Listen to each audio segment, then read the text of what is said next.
ప్రజా పిలుపు న్యూస్ కి స్వాగతం. సిద్దిపేట జిల్లా గజ్వేల్లో గత ప్రభుత్వం కేటాయించిన నిధులతో నిర్మించిన వైశ్య భవన్ అందుబాటులోకి వచ్చిందని గజ్వేల్ ప్రజ్ఞాపూర్ మున్సిపల్ తాజా మాజీ చైర్మన్ రాజమౌళి అన్నారు. సోమవారం గజ్వేల్ వైశ్య భవన్ లో ఆర్యవైశ్య సంఘం ఆధ్వర్యంలో శ్రావణ మాసం పూజలు వైభవంగా నిర్వహించారు. గణపతి పూజ, హోమం, శివపార్వతుల కళ్యాణం, సామూహిక సత్యనారాయణ వ్రతాలు, సామూహిక వాసవి పారాయణం నిర్వహించి అనంతరం తీర్థ ప్రసాదాలు, మహా అన్న ప్రసాదం అందజేశారు. మున్సిపల్ తాజా మాజీ చైర్మన్ రాజమౌళి మాట్లాడుతూ గజ్వేల్లో నిర్మించిన వైశ్య భవన్ అందుబాటులోకి వచ్చిందని, ఈ వైశ్య భవన్ను అందరూ వినియోగించుకోవాలని సూచిస్తూ గత ప్రభుత్వ హయాంలో మాజీ ముఖ్యమంత్రి కేసీఆర్, మాజీ మంత్రి హరీష్ రావు, బీఆర్ఎస్ నేత ఆధ్వర్యంలో కేటాయించిన నిధులతో ఆర్యవైశ్యుల విరాళాలతో అందరి సహకారంతో అత్యంత అద్భుతంగా నిర్మించిన వైశ్య భవన్ ఆర్యవైశ్యులతో పాటు అన్ని కులాల వారికి పెళ్లిళ్లు, శుభకార్యాలు నిర్వహించుకోవడానికి వాసవి భవన్ అందుబాటులోకి వచ్చిందని, గత ప్రభుత్వానికి ప్రస్తుత ప్రభుత్వానికి ఆర్యవైశ్యులు రుణపడి ఉంటారని అన్నారు. శ్రావణ మాసం పూజలకు సహకరించిన ప్రతి ఒక్కరికి ధన్యవాదాలు తెలిపారు. ఈ కార్యక్రమంలో పెద్ద ఎత్తున ఆర్యవైశ్య నాయకులు, మహిళలు, యువకులు, చిన్నారులు తదితరులు పాల్గొన్నారు. అలాగే ఈ భవన నిర్మాణానికి అవసరమైన నిధులు ఇవ్వడం జరిగింది. నిధులు సరిపోనందున మా వైశ్యుల సొంత నిధులతో వంటశాలని కానీ, అలాగే టాయిలెట్ బ్లాక్స్, మిగతా అవసరమైన పనులన్నీ పూర్తి చేసుకొని ఈ శ్రావణ మాసంలో ఈ యొక్క భవనాన్ని పూర్తి చేసుకొని రేపటి నుంచి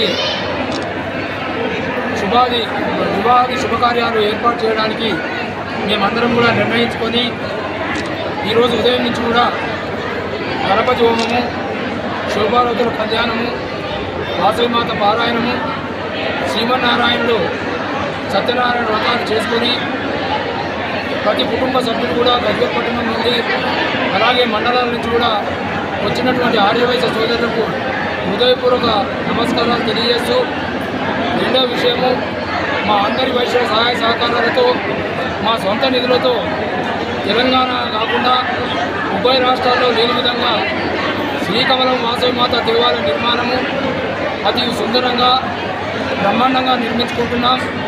ఇందులో ప్రతి వైశ్యుడు కూడా ముందుకొచ్చి నేనుంటాను అమ్మవారి సేవలో అనే విధంగా ఇప్పటి వరకు 250 మంది శాసనసభ్యులుగా చేరినందుకు వారందరికీ ధన్యవాదాలు తెలియజేస్తూ, ఇంకా రాయని వారు తప్పకుండా రాయించి మీ యొక్క గోత్రనామాలు, మీ కుటుంబ వివరాలు రాయించి అమ్మవారి సేవలో మీరు పునీతులు కావాలని, ఒక దేవాలయ నిర్మాణము యజ్ఞంతో సమానం కాబట్టి ఈ యజ్ఞంలో మీరు పాల్గొని తప్పకుండా మీ వంశాభివృద్ధికి పాటుపడాలని, మన కులదైవం యొక్క వాసవిమాత ఆశీస్సులు పొందగోరాలని కోరుకుంటూ ఈ యొక్క వైశ్య భవనము అలాగే శ్రీవాసవి కన్వెన్షన్లో రేపటి నుంచి మీరు బుకింగ్ చేసుకోవచ్చు. అందరికీ కూడా అవకాశం ఉంటుంది కాబట్టి ఈ యొక్క వైశ్య భవనాన్ని, ఈ వాసవి కన్వెన్షన్ను సద్వినియోగం చేసుకోవాలని కోరుకుంటూ ఈ కార్యక్రమంలో పాల్గొన్నటువంటి ప్రతి వైశ్య బంధువులకు, సముద్రంగా వచ్చినందుకు, పాతికేయ మిత్రులకు, జిల్లా నుంచి వచ్చినటువంటి వైశ్యులకు, మన గజ్వేల్ నియోజకవర్గం నుంచి వచ్చినటువంటి వైశ్యులందరికీ కూడా ధన్యవాదాలు తెలియజేస్తూ జై వాసవి, జై జై వాసవి.